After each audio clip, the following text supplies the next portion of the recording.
গণভোট অধ্যাদেশ ২০২৫-এর খসড়া নীতিমালা অধ্যাদেশ আকারে অনুমোদন দিয়েছে উপদেষ্টা পরিষদ। প্রধান উপদেষ্টা ডক্টর মোহাম্মদ ইউনূসের সভাপতিত্বে অনুষ্ঠিত বৈঠকে এই সিদ্ধান্ত নেওয়া হয়। এর আগে গত ২০ নভেম্বর বৈঠকে গণভোট আইন অনুমোদন করে উপদেষ্টা পরিষদ। জাতীয় ঐকমত্য কমিশনের সুপারিশ করা সংস্কার প্রস্তাবগুলোর বিষয়ে জনগণের মতামত নিতে আসন্ন ত্রয়োদশ জাতীয় সংসদ নির্বাচনের দিন গণভোট আয়োজনের সিদ্ধান্ত নিয়েছে সরকার। এই গণভোট আয়োজনে আইন প্রণয়ন করতে হবে। ওই সময় সরকারের পক্ষ থেকে জানানো হয় কয়েক কার্যদিবসের মধ্যেই গণভোট অধ্যাদেশ আকারে চূড়ান্ত অনুমোদন দেওয়া হবে। পর্যবেক্ষক সংস্থাকে সহযোগী হিসেবে পেতে চায় কমিশন বলে মন্তব্য করেছেন প্রধান নির্বাচন কমিশনার এএমএম নাসির উদ্দিন। সকালে দেশীয় ৪০টি পর্যবেক্ষক সংস্থার প্রতিনিধিদের সঙ্গে চলা সংলাপে এমন মন্তব্য করেন তিনি। সিসি বলেন, এই নির্বাচনে ইসির একটি অফিসিয়াল মেকানিজম থাকবে। তারপরও পর্যবেক্ষকদের চোখ দিয়ে এই নির্বাচনটিকে দেখতে চায় কমিশন। তিনি আরো বলেন, জাতিকে একটি সুষ্ঠু, সুন্দর ও বিশ্বাসযোগ্য নির্বাচন উপহার দিতে চায় ইসি। অতীতের ভুলভ্রান্তি ভুলে সেখান থেকে শিক্ষা নিয়ে এগিয়ে যেতে চায়। এ সময় পর্যবেক্ষকদের রাজনীতিতে জড়িয়ে না পড়ার আহ্বান জানান তিনি। আমাদের বাংলাদেশিরা কিন্তু খুব বেশি রাজনীতি সচেতন। এখন আপনাদের যাদেরকে এনগেজ করবেন তারা যদি ওখানে গিয়ে রাজনীতিতে জড়িয়ে পড়ে তাহলে কিন্তু একদম ড্যামেজ হয়ে যাবে, সবকিছু ড্যামেজ হয়ে যাবে। আপনাদের যাদেরকে নিয়োগ করবেন প্লিজ চেক করবেন যে তারা কোনো রাজনীতির সাথে কোনো জড়িত আছে কিনা। কোনো রাজনীতির সাথে জড়িত লিঙ্ক, কোনো পার্টির সাথে জড়িত এবং মিছিল মিটিংয়ে গিয়েছে বা জড়িত আছে, কোনো পার্টির সাথে লিঙ্ক আছে, এরকম কাউকে দয়া করে নিয়োগ দিবেন না। এবং আপনাদের লোকজনরা যাতে কোনো দলীয় প্রচারণায় যাতে না যায়, ওরা কোনো ভোটে ইনফ্লুয়েন্স না করে, কোনো ভোটারকে বলুন এই মার্কায় ভোট দাও, ওই মার্কায় ভোট দাও, এগুলো যাতে না করে। এই জিনিসটা কিন্তু আপনারা দয়া করে তাদেরকে আন্ডারস্ট্যান্ডিংটা দিন। ওদের দায়িত্ব হবে to observe, not to intervene. দর্শক, এই মুহূর্তে নির্বাচন কমিশন থেকে যুক্ত হচ্ছেন সহকর্মী আফজাল হোসেন। আফজাল, ইসির আজকের কার্যক্রমে আর কি তথ্য আছে আপনার কাছে, আমাদের জানাবেন। তাবাসসুম, দেশের চলমান যে নির্বাচন প্রস্তুতিমূলক এবং প্রক্রিয়া, অর্থাৎ নির্বাচন কমিশন যে প্রস্তুতি নিচ্ছে আগামী জাতীয় সংসদ নির্বাচনকে সুষ্ঠু এবং সুন্দর করার জন্য, এর জন্য বিভিন্ন অংশীজনের সাথে ধারাবাহিক সংলাপ চলছে। রাজনৈতিক দল এবং অন্যান্য অংশীজন এতে অংশ নিচ্ছে। আজকে অংশ নিচ্ছেন পর্যবেক্ষকরা, যারা নির্বাচনের সময় নির্বাচনকালীন পর্যবেক্ষক হিসেবে থাকবেন। সকালে এক দফা সংলাপ হয়েছে এবং দুপুরে লাঞ্চের পরে আবারও শুরু হয়েছে। এইমাত্র কিছুক্ষণ আগে শুরু হয়েছে। এখানে প্রায় ৪১ জন পর্যবেক্ষক, নির্বাচনী পর্যবেক্ষক আলোচনায় অংশ নিচ্ছেন। কিছুক্ষণ আগে সিইসি তাদের উদ্দেশ্যে বক্তব্য দিয়েছেন। তিনি তার বক্তব্যে কয়েকটা বিষয় স্পষ্ট করে বলেছেন যে পর্যবেক্ষকদের চোখে নির্বাচনের ভুল ত্রুটি দেখতে চাওয়ার বিষয়টি উল্লেখ করেছেন তিনি। এছাড়া রাজনৈতিক সংশ্লিষ্ট কাউকে পর্যবেক্ষক হিসেবে নিয়োগ দেওয়া যাবে না, এই বিষয়ে তিনি সবার দৃষ্টি আকর্ষণ করেন এবং পর্যবেক্ষকদেরও আচরণবিধি মেনে কাজ করার নির্দেশ দিয়েছেন তিনি। এবং ইসি নির্বাচন কমিশনার আবুল ফজল সানাউল্লাহ বলেন, অতীতে যে খারাপ অভিজ্ঞতা হয়েছে সেই অভিজ্ঞতার সৃষ্টি করতে চান না। এছাড়া তিনি অনেকটা জোর দিয়ে বলেছেন যে দেশের ইতিহাসে সবচেয়ে স্বচ্ছ নির্বাচন হতে যাচ্ছে আগামীর যে নির্বাচন। এবং তিনি এটাও বলেন যে যারা নির্বাচনের স্বচ্ছতায় ব্যত্যয় ঘটাবে তাদের কোনো ছাড় দেবে না কমিশন। এছাড়া যারা সংলাপে এসেছিলেন, যারা আগামী নির্বাচনে পর্যবেক্ষক হিসেবে নিজেদেরকে নিবন্ধন করছেন, তাদের চোখেই নির্বাচন যেন সবাই দেখতে পায় এবং তাদের কারণে ভোটাররা যেন নিশ্চিন্তে ভোট দিতে পারে এবং তারা যেন সব কিছু পর্যবেক্ষণ করতে পারে। একই সাথে তারা যদি স্বচ্ছ হয় সেক্ষেত্রে রাজনৈতিক দলগুলো অনেকটা ভরসা পাবে নির্বাচনের। এই বিষয়টি তিনি তার বক্তব্য উল্লেখ করেছেন। পক্ষপাতমূলক আচরণ কোনোভাবে বরদাস্ত করা হবে না এবং যে এলাকার ভোটার সে এলাকায় কেউ নির্বাচন পর্যবেক্ষক হতে পারবে না, এই ব্যাপারটি তিনি বলেছেন। এছাড়া শিডিউল ঘোষণা 10 দিনের মধ্যেই যে তালিকা জমা দেওয়ার কথা পর্যবেক্ষকদের, সে বিষয়টি স্মরণ করেছেন। সব মিলিয়ে আগামী নির্বাচনে কিভাবে সুষ্ঠু সুন্দর করা যায় সে বিষয়ে যেমন পর্যবেক্ষকদের থেকে পরামর্শ নেওয়া হয়েছে, চাওয়া হয়েছে, একইভাবে আগামী নির্বাচন সুষ্ঠু করতে পর্যবেক্ষকদের যে দায়িত্ব সেই বিষয়টিও নির্বাচন কমিশনাররা তাদেরকে বুঝিয়ে দিচ্ছেন। তাবাসসুম, এই ছিল আজকের কার্যক্রমের সবশেষ।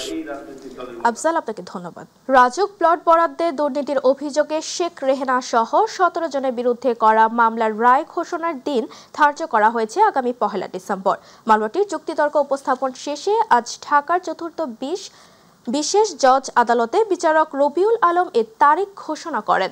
এ মামলার প্রধান আসামি শেখ রেহেনা। এতে ক্ষমতাচ্যুত প্রধানমন্ত্রী শেখ হাসিনা, শেখ রেহেনার মেয়ে টিউলিপ সিদ্দিকী সহ মোট 17 জনের বিরুদ্ধে অভিযোগ আনা হয়েছে। এদিকে শেখ হাসিনা ও তার বোন শেখ রেহেনা পলাতক থাকায় তাদের পক্ষ থেকে স্টেট ডিফেন্স বা রাষ্ট্রীয় অর্থায়নে আইনজীবী নিয়োগের সুযোগ দেওয়া হয়নি। দুদকের করা এই মামলার অভিযোগে বলা হয়, পূর্বাচল নতুন শহর প্রকল্প থেকে অবৈধভাবে 10 কাঠা সরকারি জমি নেওয়া হয়েছে। রাজধানীর এভারকেয়ার হাসপাতালে ভর্তি বিএনপি চেয়ারপারসন খালেদা জিয়াকে কেবিনে মেডিকেল বোর্ডের নিবিড় তত্ত্বাবধানে চিকিৎসা দেওয়া হচ্ছে। সোমবার সন্ধ্যায় খালেদা জিয়ার ব্যক্তিগত চিকিৎসক ও বিএনপির স্থায়ী কমিটির সদস্য এস.জেড.এম জাহিদ হোসেন এ তথ্য জানান। রোববার রাতে স্বাস্থ্য পরীক্ষার জন্য গুলশানের বাসা ফিরোজা থেকে খালেদা জিয়াকে এভারকেয়ার হাসপাতালে আনা হয়। এরপর মেডিকেল বোর্ডের পরামর্শক্রমে তাকে হাসপাতালে ভর্তি করা হয়। সেখানে পরীক্ষা নিরীক্ষার পাশাপাশি প্রয়োজনীয় চিকিৎসা দেওয়া হচ্ছে। এদিকে খালেদা জিয়া তার সুস্থতার জন্য দেশবাসীর কাছে দোয়া চেয়েছেন বলে জানান চিকিৎসক এস.জেড.এম জাহিদ হোসেন।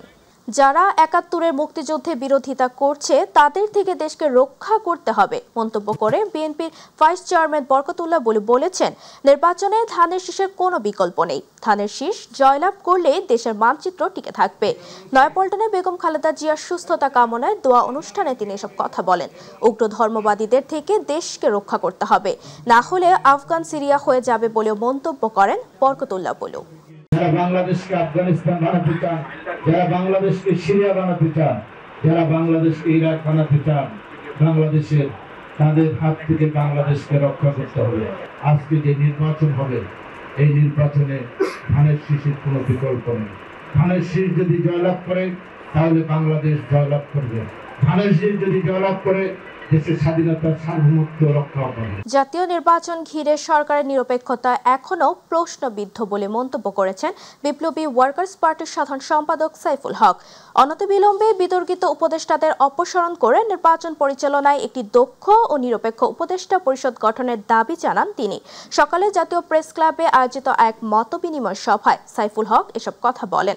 গণভোটের ব্যাপারে সরকারের চূড়ান্ত অনুমোদন দেওয়াকে স্বাগত জানিয়ে তিনি বলেন, বিষয়গুলোকে যেভাবে হাজির করা হয়েছে এটি প্রশ্নবিদ্ধ। গণভোটের 4টি প্রশ্নকে কমিয়ে একটিতে আনা উচিত। না জয়যুক্ত হলে মুক্তিযুদ্ধ, জুলাই অভ্যুত্থান সবকিছু বিপর্যয়ে পড়বে। গণশুনানি ছাড়া ভবিষ্যতে এ ধরনের কোনো মেগা প্রকল্প নেওয়ার কোনো সুযোগ নেই। ফেব্রুয়ারিতে জাতীয় নির্বাচন, সেই জাতীয় নির্বাচনের পরে নতুন যে সংসদ গঠিত হবে, আমরা বলেছি এ ধরনের জাতীয় স্বার্থ সংশ্লিষ্ট যে কোনো চুক্তি এটা পার্লামেন্টে এটা উত্থাপিত হবে, পার্লামেন্টে এটা খোলামেলা আলাপ আলোচনা হবে। পার্লামেন্টে এখানে আলাপ আলোচনার করে পরে পার্লামেন্ট যদি কোনো মতামত দেয়, কোনো সিদ্ধান্ত দেয়, তারপরে আমরা ভবিষ্যতে যে কোনো চুক্তি সেটা জনগণকে জানিয়ে এই চুক্তিগুলো স্বাক্ষর করার প্রয়োজন হয়। ৪৭তম বিসিএস এর লিখিত পরীক্ষা পেছানোর দাবিতে ঢাকা আরিচা মহাসড়ক অবরোধ করে বিক্ষোভ করেছেন জাহাঙ্গীরনগর বিশ্ববিদ্যালয়ের শিক্ষার্থীরা। দুপুর ১টার দিকে বিশ্ববিদ্যালয়ের প্রধান ফটক সংলগ্ন ঢাকা আরিচা মহাসড়কে আরিচাগামী লেন অবরোধ করে তারা বিক্ষোভ শুরু করেন। মহাসড়ক অবরোধকারী শিক্ষার্থীরা জানান, অন্যান্য বিসিএস এর প্রিলি পরীক্ষার পর লিখিত পরীক্ষার বসার জন্য অন্তত ৬ মাস সময় দেওয়া হয়। তবে ৪৭তম বিসিএস এর লিখিত পরীক্ষার আগে মাত্র ২ মাস সময় দেওয়া হয়েছে। তারা যৌক্তিক সময় বিবেচনা করে লিখিত পরীক্ষা পেছানোর দাবি জানিয়েছেন। দর্শক, এই মুহূর্তে ঢাকা আরিচা মহাসড়কে আছেন সহকর্মী আসাদুজ্জামান খায়রুল। যুক্ত হচ্ছি তার সাথে। খায়রুল, শিক্ষার্থীদের মহাসড়ক অবরোধের কি খবর আছে আপনার কাছে, আমাদের জানাবেন।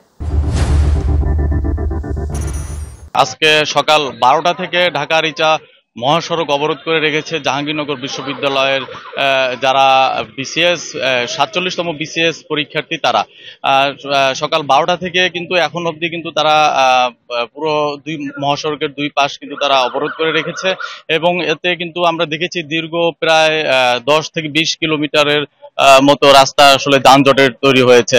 আমরা যেটি এখানে এসে জানতে পেরেছি, আসলে ৪৭তম বিসিএস যে পরীক্ষা, সে পরীক্ষার যে লিখিত পরীক্ষা তারা পিছানোর যে দাবি করেছে সেই দাবির প্রেক্ষিতে কিন্তু তারা আসলে এই মহাসড়ক অবরোধ করেছে। আমরা যদি একটু আপনাদেরকে দেখাই যে মহাসড়কের কিন্তু দুই ধারে কিন্তু প্রচন্ড জ্যাম, এবং এখন কিন্তু এই পর্যায়ে আমরা যেটি দেখতে পাচ্ছি যে যাত্রীরা কিন্তু আসলে এই আন্দোলনকারীদের সাথে এসে বাকবিতণ্ডায় জড়িত হচ্ছে রাস্তা ছেড়ে দেওয়ার জন্য, এবং তারা কিন্তু আসলে এক প্রকার অধৈর্য হয়েই কিন্তু আমরা দেখতে পাচ্ছি যে সে এখানে বাকবিতণ্ডা করছে। আমরা যেটি দেখেছি যে এই লম্বা বা দীর্ঘ যে যানজট, এই যানজটে কিন্তু আসলে বেশিরভাগ যাত্রীরা বাস থেকে নেমে এবং অনেক যারা হচ্ছে অসুস্থ রোগী নিয়ে যাচ্ছিলেন অ্যাম্বুলেন্সে করে, তারাও কিন্তু আসলে এক প্রকার অসহায়ত্ব প্রকাশ করেছে। আর আমরা 12টা থেকে তাদের এই কর্মসূচি চলার মাঝে কিন্তু তারা একটি 10 মিনিটের জন্য কিন্তু তারা একবার এই রাস্তা ছেড়েছিলেন, এবং সেই 10 মিনিটে আসলে বেশি একটি যানবাহন কিন্তু আসলে পারাপার হতে পারেনি। আমরা কিন্তু আন্দোলনকারীদের সাথে কথা বলেছি, তারা কিন্তু আমাদেরকে বলেছে যে তারা সারা দেশের ন্যায় কিন্তু আসলে তাদের বাংলাদেশের প্রত্যেকটি এই যে বিশ্ববিদ্যালয় আছে সেই বিশ্ববিদ্যালয়ের সামনে কিন্তু তাদের এই অবরোধ কর্মসূচি চলছে বলে তারা আমাদেরকে জানিয়েছে। এছাড়াও যদি একটু বলি যে আসলে কখন নাগাদ তারা এই অবরোধ তুলবে সে বিষয়ে আমরা কিন্তু জানতে চাইলে তারা বলেছে যে তাদের যে প্রতিনিধি দল আছে তারা কিন্তু আসলে যারা কর্তৃপক্ষ আছে মানে শিক্ষকদের সাথে কিন্তু তারা কথা বলছেন, এবং তাদের সাথে একটি মিটিং হচ্ছে। সেই মিটিং শেষে স্বরাষ্ট্র উপদেষ্টা এবং প্রধান উপদেষ্টা বরাবর তাদের একটি প্রতিনিধি দল যাবে, এবং তারা যখন বিষয়টিকে কনফার্ম করবে যে তাদের দাবি মানা হয়েছে, তখনই কিন্তু তারা আসলে এই অবরোধ তুলে নেওয়ার কথা বলেছে। আমরা যদি আরেকটু জানাই যে আসলে তারা কিন্তু গতকাল বিকেলবেলা কিন্তু গতকাল সকালে কিন্তু আসলে 20 মিনিটের জন্য কিন্তু তারা অবরোধ করেছিল এই একই স্থানে জাহাঙ্গীরনগর বিশ্ববিদ্যালয়ের যে ডেইরি গেট আছে, ডেইরি গেট এলাকায় কিন্তু তারা 20 মিনিটের জন্য অবরোধ করেছিল গতকালকে। সেই অবরোধ তারা 20 মিনিটের জন্য করলেও আজকে কিন্তু আসলে তারা দীর্ঘ সময় ধরে কিন্তু এই অবরোধ করে রেখেছে, যে অবরোধের ফলে কিন্তু আমরা দেখতে পাচ্ছি যে সাধারণ যাত্রী এবং সাধারণ মানুষের অনেক দুর্ভোগ পোহাতে হচ্ছে। এই ছিল আমার কাছে জাহাঙ্গীরনগর বিশ্ববিদ্যালয়ের প্রধান গেট থেকে মহাসড়কের অবরোধের সর্বশেষ পরিস্থিতি। খায়রুল, আপনাকে ধন্যবাদ। দর্শক, ঢাকা রিচা মহাসড়ক থেকে শিক্ষার্থীদের মহাসড়ক অবরোধের সবশেষ তথ্য জানাচ্ছিল আমাদের সহকর্মী আস্তুজ্জামান খায়রুল। বগুড়ায় 2 শিশুর গলা কাটা ও মায়ের ঝুলন্ত মৃতদেহ উদ্ধার করেছে পুলিশ। সকালে বগুড়ার শাহজাহানপুর উপজেলার মাঝিরা এলাকায় এই ঘটনা ঘটে। শাহজাহানপুর থানার ভারপ্রাপ্ত কর্মকর্তা শফিকুল ইসলাম শফিক স্থানীয়দের বরাত দিয়ে জানান, সকালে মা ও 2 শিশু ঘুম থেকে না ওঠায় ওই দরজা বন্ধ দেখে তাদের ডাকাডাকি করেন স্বজনরা। পরে ঘরের দরজা খুলে মায়ের ঝুলন্ত মরদেহ ও বিছানায় 2 শিশুর গলা কাটা মৃতদেহ দেখতে পান তারা। এরপর পুলিশে খবর দেওয়া হয়। পুলিশ এসে নিহতদের মরদেহ উদ্ধার করে শহীদ জিয়াউর রহমান মেডিকেল কলেজ হাসপাতাল মর্গে পাঠায়। ওই গৃহবধূ 2 সন্তানকে হত্যার পর আত্মহত্যা না, তাদের হত্যা করা হয়েছে। তদন্ত শেষে জানা যাবে বলে জানিয়েছে পুলিশ। নারায়ণগঞ্জের অন্যতম বৃহৎ প্রকল্প রূপগঞ্জের 3 তলা বিশিষ্ট ভুলতা ফ্লাইওভার এখন আতঙ্কের নাম। রাত নামলেই এখানে নেমে আসে ভুতুড়ে অন্ধকার। জ্বলে না সড়কবাতি, নেই পর্যাপ্ত নিরাপত্তা। প্রতিদিনই ঘটছে ছিনতাইয়ের ঘটনা। সড়কবাতি না চলেও পল্লী বিদ্যুতের বিল হচ্ছে লাখ লাখ টাকা। প্রতিনিধি মকবুল হোসেনের রিপোর্ট, জানাচ্ছেন শামস তাবরিজ উচ্ছ্বাস। 2019 সালে 353 কোটি 36 লাখ টাকা ব্যয়ে নির্মাণ করা হয় ঢাকা সিলেট মহাসড়ক ও গাজীপুর চট্টগ্রাম বাইপাস সংযোগ সড়ক। এই ফ্লাইওভার উদ্বোধনের পর কিছুদিন আলো জ্বললেও এখন পুরো এলাকা জুড়ে নেমে এসেছে ভয়াবহ অন্ধকার। ফলে রাতের বেলায় পথচারী চালক ও যাত্রীরা থাকেন আতঙ্কে। রাতে ভুলতা ফ্লাইওভার দিয়ে চলাচল এখন রীতিমতো ঝুঁকিপূর্ণ।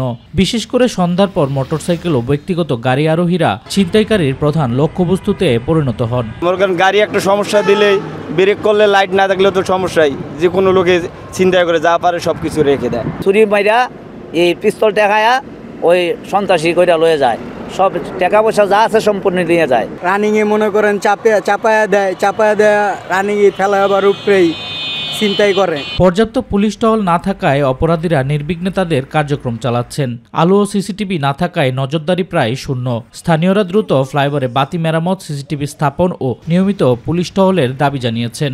না চলার কারণে এই রোডে ছিনতাই চুরি ইদানিং বাইরে গেছে। আমরা সরকারের কাছে দাবি করব যাতে এই জায়গায় লাইটগুলো রাতে জ্বালানো থাকে। এই লাইটগুলো ভালো হইতো বা জ্বলতো, তাতে একটু ভয় কম লাগলো না বা ভয় লাগলো না। আমি অতি দ্রুত রোডস অ্যান্ড হাইওয়ে অথরিটির সাথে এবং আমাদের মাননীয় ইউনো মহোদয়কে এই বিষয়টা অবহিত করে খুব দ্রুত যাতে একটা ব্যবস্থা নেওয়া যায় এ বিষয়ে অবশ্যই পদক্ষেপ নেওয়ার জন্য চেষ্টা করব। এদিকে নারায়ণগঞ্জ পল্লী বিদ্যুৎ সমিতি ২ সূত্রে জানা যায়, চলতি বছরে কয়েক মাসে ফ্লাইওভারের সড়কের বাতির বিল এসেছে ২,৩৭,৯২৩ টাকা। রিডিং অনুযায়ী আমাদের কিছু বিল হচ্ছে এবং তারা পরিশোধও করে। সংশ্লিষ্ট কর্তৃপক্ষ বলছে, ভুলতা ফ্লাইওভার ও সুলতানা কামাল সেতুর ল্যাম্পপোস্টের বিষয়ে দ্রুত ব্যবস্থা নেওয়া হবে। চোর যারা রয়েছেন তারা এগুলো চুরি করে নিয়ে যান। তো নতুন করে আবার যেহেতু এটি আপনারা জানিয়েছেন, আমরা অবশ্যই রিকোয়েস্ট করব এক্সের মহোদয়কে। একই সাথে আমরা যদি তারা না করে দেন, আমরা ইমিডিয়েটলি আমাদের উপজেলা প্রশাসন থেকে লাইট লাগানোর ব্যবস্থা করব। শামস তাবরিজ উচ্ছ্বাস, মাই টিভি নিউজ ডেস্ক। ভোলার চরফ্যাশনে শীতের শুরুতে নিউমোনিয়া ডায়রিয়ার প্রকোপ আশঙ্কাজনকভাবে বেড়েছে। গত এক মাসে আক্রান্তের সংখ্যা 4 শতাধিক ছাড়িয়েছে। ডায়রিয়া আক্রান্ত হয়ে এক শিশুর মৃত্যু এবং হাসপাতালে ভর্তি বাড়ায় জনমনে আতঙ্ক ছড়িয়ে পড়েছে। এই অবস্থায় সচেতনতা বৃদ্ধির পরামর্শ বিশেষজ্ঞদের। প্রতিনিধি শাহাবুদ্দিন হাওলাদারের তথ্যচিত্রে বিস্তারিত জানাচ্ছেন শিমুল খান। গত এক মাসে চরফ্যাশন উপজেলা জুড়ে ডায়রিয়ায় আক্রান্ত হয়েছেন ৩৭৪ জন এবং নিউমোনিয়ায় আক্রান্ত হয়েছেন ৮৪ জন। শিশু রোগীদের অবস্থাও উদ্বেগজনক। বর্তমানে হাসপাতালে শিশু ভেন্টিলেটর বা শিশু বেড রয়েছে মোট 15টি, কিন্তু মাত্র একদিনে হাসপাতালে শিশু ওয়ার্ডে ভর্তি হয়েছেন 19 জন শিশু রোগী, যা সক্ষমতার তুলনায় অনেক বেশি। ফলে চিকিৎসা সেবা দিতে হিমশিম খাচ্ছেন স্বাস্থ্যকর্মীরা। আমার বাচ্চার ডায়রিয়া হয়েছিল 3 দিন। গত শুক্রবারে আমি ওকে নিয়ে হসপিটাল ভর্তি হয়েছি। আমার বাচ্চার যে ইনজেকশন এবং স্যালাইন আনছে এগুলো বাইরে থেকে আনছি, কিছু দেয় নাই, হাসপাতাল থেকে সাপ্লাই ছিল না বলছে। চিকিৎসকদের মতে হঠাৎ আবহাওয়ার পরিবর্তন, দূষিত পানি, খাদ্যে ভেজালের কারণে ডায়রিয়া ও শ্বাসতন্ত্রের রোগ ছড়িয়ে পড়ছে। সাদা পাতলা পায়খানা করতো, পাশাপাশি বমি ছিল, জ্বর ছিল হালকা। তো আমি আজকে এখানে ভর্তি হলাম। ডায়রিয়া হাসপাতালে আসছি আজকে 3 দিন। আজকে এখন একটু মোটামুটি সুস্থ হয়েছে। চিকিৎসা সেবা নিশ্চিত করতে অতিরিক্ত মেডিকেল টিম প্রস্তুত রাখা হয়েছে এবং ওষুধ সরবরাহ জোরদার করা হয়েছে। পাশাপাশি পরিষ্কার পরিচ্ছন্নতা বজায় রাখা, বিশুদ্ধ পানি পান এবং শিশুদের ঠান্ডা গরমে সতর্ক থাকার আহ্বান জানিয়েছে স্থানীয় স্বাস্থ্য বিভাগ। ঠান্ডা থেকে এড়ানোর জন্য আমাদের গরম আবহাওয়া থাকতে হবে এবং ছোট ছোট বাচ্চারা যারা আছে তাদের অভিভাবকের প্রতি দৃষ্টি আকর্ষণ করছে যে তারা অবশ্যই বাচ্চাদের যেন গরম কাপড়ে জড়িয়ে রাখে এবং ঠান্ডা থেকে বাঁচার জন্য তাকে সহযোগিতা করে বাচ্চাদের। খালি পায়ে যাতে না থাকে বা মাটির মধ্যে, ভেজা মাটির মধ্যে রয়ে যাচ্ছে। সকালের দিকে দেখা যাচ্ছে ভেজা মাটি থাকে, ওখানে হয়তো দৌড়াদৌড়ি করতেছে খালি পায়ে। তো খালি পায়ে থাকলে বাচ্চাদের এই ঠান্ডা লাগার প্রবণতাটা বেশি বেড়ে যায়। স্বাস্থ্য বিশেষজ্ঞরা বলছেন, দ্রুত সচেতনতা না বাড়ালে পরিস্থিতি আরও জটিল হয়ে উঠতে পারে। শিমুল খান, মাই টিভি নিউজ ডেস্ক। এবার আমাদের কৃষি।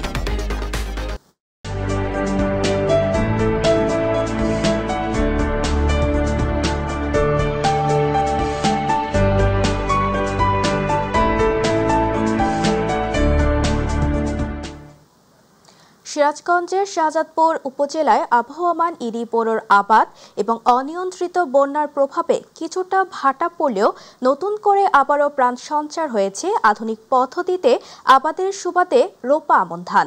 আবহাওয়া অনুকূলে থাকায় এবছর রোপা আমন ধানের বাম্পার ফলন হওয়ায় এবং বাজারে ধানের ভালো দাম থাকায় দারুণ খুশি স্থানীয় কৃষকরা। প্রতিনিধি জাকারিয়া মাহমুদের পাঠানো তথ্য ও চিত্রে বিস্তারিত জানাচ্ছেন জুবার রহমান। সিরাজগঞ্জের শাহজাদপুরে এবার আশানুরূপ রোপা আমন ধানের ফলন হওয়ায় উচ্ছ্বসিত কৃষকরা। শুধু পুরুষ নয়, বাড়ির নারীরাও সমান তালে মাঠে নেমেছেন সোনার ফসল ঘরে তুলতে।